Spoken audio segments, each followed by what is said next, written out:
PDM की सफ़ों में मीर जाफर मीर सादिक थे। पाकिस्तान पीपल्स पार्टी के चेयरपर्सन जनाब बिलावल भुट्टो जरदारी साहब बकौल मौलाना फजल रहमान साहब के इस्टेब्लिशमेंट के हाथों में खेले हैं।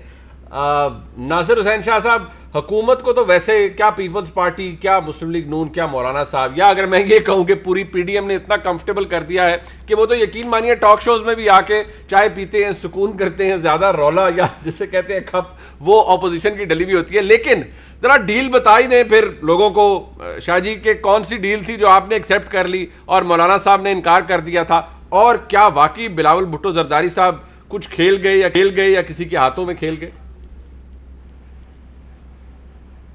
बिस्मिल्लाहिर्रहमानिर्रहीम, अल्लाहुम्मा सल्ली अला मुहम्मदिन व आले मोहम्मद। देखें, ये इल्ज़ामात और क्या इनको मैं मज़ीद तो कुछ नहीं कह सकता। मैं सिर्फ ये रिक्वेस्ट करूँगा, मेरे लिए इंतहाई काबिल एहतराम है मौलाना फजल रहमान साहब, मैं उनकी बहुत इज़्ज़त करता हूँ, लेकिन ये तो अवाम ने, पाकिस्तान के लोगों ने फ़ैसला करना है कि मीर जाफ़र मीर सादिक कौन है। और अगर कोई डील हुई, किसी से कोई बात हुई, अगर मौलाना साहब को इल्म में है तो मौलाना साहब बता दें। कुछ लोग तो अब भी ये कहते हैं कि वो एक जो मार्च किया गया था, जो धरना दिया गया था, वो 3 दिन में क्यों ख़त्म हुआ? आया वो किसी डील का हिस्सा था या किसी का कोई मैसेज था? वो भी मेरे काबिल एहतराम मौलाना साहब जरा बता दें। मौलाना साहब कहते हैं उनके साथ वादा किया गया था, बाद में वादे से इनराफ हो गया, कुछ हो गया। परवेज इलाही साहब मौजूद है रिकॉर्ड पे। मैं देखें, इसका मकसद ये है कि ये इस तरह की डीलें, इस तरह के मैसेज जिनको आते हैं वो तो खुद हैं। ये हमारे चेयरमैन बिलावल भुट्टो जरदारी साहब या पाकिस्तान पीपल्स पार्टी कभी इस पर यकीन नहीं रखती। हमने जो चीज़, जो स्टेप्स चेयरमैन बिलावल भुट्टो जरदारी साहब ने लिए थे या इन्हें कहे थे, उन पर अमल करते हुए तो पीडीएम कामयाबी की तरफ गामजन थी। मैं दोबारा दोहरा देता हूं, बहुत सारे प्रोग्रामों में कह चुका हूं कि पीपल्स पार्टी ने एपीसी बुलाई, जिसकी वजह से पीडीएम वजूद में आई। उन्हीं के कहने पे ये जो इस्तीफ़ों का ऑप्शन बता रहे हैं, जिसको बहुत ज़्यादा इशू हाईलाइट किया जाता है, ये एक ऑप्शन था आखिरी। और अगर आप वो पूरे देखें, जो उसमें मंदरजात हैं जो लिखे हुए हैं, कि उसमें आईनी तरीक़ेकार लिखा हुआ है कि आईनी तरीके से हुकूमत को हटाया जाएगा। आईनी तरीक़ेकार क्या होता है? वोट ऑफ नो कॉन्फिडेंस होता है। और उसकी कामयाबी, सर सुन लें, उसकी कामयाबी हमने साबित कर दी। पीडीएम की सब जमायतों ने मिलकर उनका कैंडिडेट यूसुफ रजा गिलानी, जो कॉन्स्टिट्यूएंसी है प्राइम मिनिस्टर साहब की, वहां पे कामयाब हुआ। प्राइम मिनिस्टर साहब के कैंडिडेट को शिकस्त हुई। अब तो हम जा रहे थे उसी तरफ कि जहां पे हमें कामयाबी होती। तो आपको याद होगा कि 26 मार्च को मार्च शुरू होना था, जिसको फिर मशरूत कर दिया गया इस्तीफों के साथ। हम तो तैयारी कर रहे थे, सिंध में निसार खोड़ो हमारे सदर जो हैं, सिंध के दीगर लोग, डिविजनल मीटिंग है, डिस्ट्रिक्ट मीटिंग, पूरी तैयारी। और फिर वो उसको कह दिया गया कि जी मार्च नहीं करते और इसको जब तक इस्तीफे नहीं दिए जाते।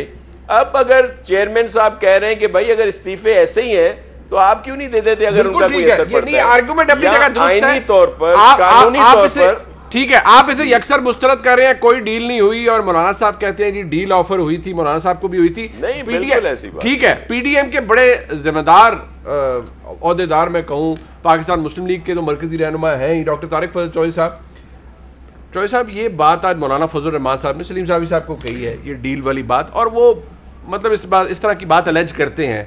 और आपके बहुत से ऐसे कोलीग्स हैं आपकी अपनी जमात में भी जो ये कहते हैं जी पीपल्स पार्टी ने हमारे साथ हाथ कर दिया, देखिए जी उन्होंने कोई हमारे साथ गेम कर दी है। मौलाना साहब ने तो कहा डील कर ली है। आप बहसीत पाकिस्तान मुस्लिम लीग नून के एक जिम्मेदार ओहदेदार के आप भी ये समझते हैं? बिस्मिल्लाहिर्रहमानिर्रहीम, बहुत शुक्रिया मुनीब साहब। देखिए, मैं बहसीत एक सियासी कारकुन पाकिस्तान मुस्लिम लीग नून के वर्कर के, और उसके साथ साथ एक डॉक्टर होने की हैसियत से आपको समझा देता हूँ अच्छा, कि जो बीमारी होती है ना, वो पस पर्दा होती है, उसकी अलामात कुछ और होती हैं। मसलन बुखार है, ये एक अलामत है, ठीक है। उसके पीछे बीमारी, गला ख़राब हो सकता है, कोई और इन्फेक्शन हो सकती है, पेट की खराबी, चेस्ट की खराबी, बेशुमार बीमारियाँ ऐसी हैं जिनकी अलामत बुखार की शक्ल में आती है। अच्छा, तो जब आपको कोई अलामत हो, उसकी बुनियाद पर आप सोचते हैं कि इसके पीछे कोई बीमारी है। फिर उसका डायग्नोसिस होता है कि क्या बीमारी है। अब पीडीएम जिस रफ्तार से जा रहा था और जो खलबली हुकूमती सफ़ों में मची हुई थी, अच्छा, और अवाम भी ये सोच रहे थे कि बहुत जल्द हमारी इस कठपुतली हुकूमत से पीडीएम निजात दिला देगी, उस मौके पे पीडीएम से दो जमातों का चले जाना और पाकिस्तान पीपल्स पार्टी और एनपी का, ये एक ऐसी अलामत है, जैसे बुखार मैंने कहा एक अलामत है कि जिसके पीछे देखने की ज़रूरत है कि क्यों एक मजबूत इत्तेहाद में दरार डाली गई। अब 6 महीने हो गया, आप पहुंच गए उस डायग्नोसिस तक। देखिए मौलाना तो शायद पहुंच गए।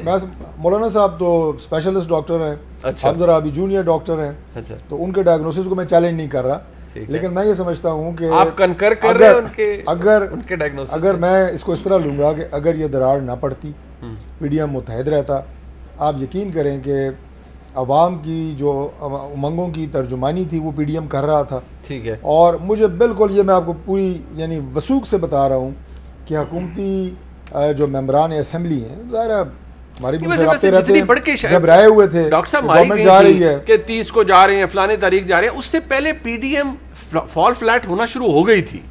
ये तो पीपल्स पार्टी और आपका स्प्लिट बाद में हुआ, उससे पहले जितने दावे थे गिलगित बल्तिस्तान के लगा भी गए जी, अभी कुछ भी नहीं हुआ था। इस बात के ऊपर हो रहा था कि लॉन्ग मार्च हो, उसकी क्या निटी-ग्रिटीज़ हों, तफसीलात क्या हों, प्लस लॉन्ग मार्च से पहले इस्तीफे होने चाहिए, उसका क्या इम्पैक्ट होगा गवर्नमेंट को घर भेजने के हवाले से, इनके ऊपर गुफ्तगू हो रही थी ना, माहौल ये बना हुआ था। लेकिन उस वक्त आपकी जो मोमेंटम था वो पीक पे था।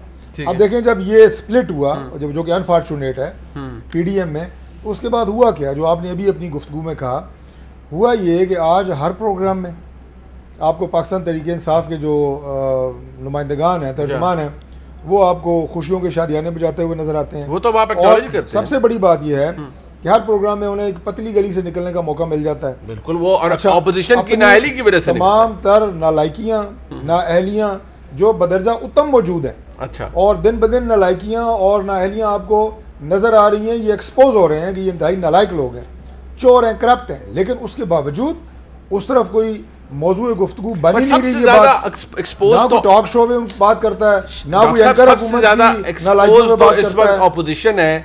मौलाना साहब ने तो कहा जी ऑफर थी, डील थी, सब कुछ था जी, हमें भी ऑफर हुई। अब आप मुझे बताएं, पाकिस्तान मुस्लिम लीग नून इस वक्त सबसे बड़ी ऑपोजिशन जमात है, पीडीएम के अंदर सरगर्म है। आपको पता है क्या ऑफर किसी ने की थी, क्या ऑफर थी जो मौलाना साहब कह रहे हैं पीपल्स पार्टी ने ले ली, हमने नहीं ली थी? देखिए, मौलाना साहब ने जो बात की है, मैंने कहा कि मैं उनसे इख्तलाफ तो नहीं कर सकता या ना कर रहा हूँ। आपकी अपनी तशखीस क्या है मुस्लिम लीग नून की, बिलावल भुट्टो जरदारी साहब या पीपल्स पार्टी क्यों अलहदा हुई? देखिए, मैं तो ये कह रहा हूँ कि पाकिस्तान पीपल्स पार्टी अगर अलग हुई है, जो कि नहीं होना चाहिए, तो उसके पीछे कुछ असबाब होंगे, ठीक है, शायद कुछ उन्हें फ़वाइद उसके हासिल हुए हों। अच्छा, ये हो सकता है, ऐन मुमकिन है, जो बज़ाहिर चंद नज़र भी आ रहे हैं। लेकिन मैं तो बिलअमूम बात करूँ, मैं आज भी कोई ऐसा बयान नहीं देना चाह रहा जिससे अपोजिशन में मज़ीद फासले पैदा हो।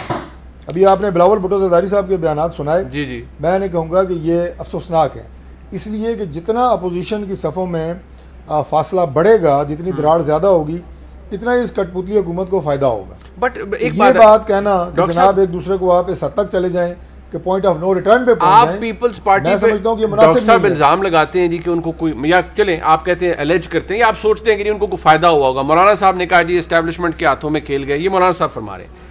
खुर्शीद शाह साहब अभी भी जेल में हैं, जमानत कोई नहीं हो रही जी।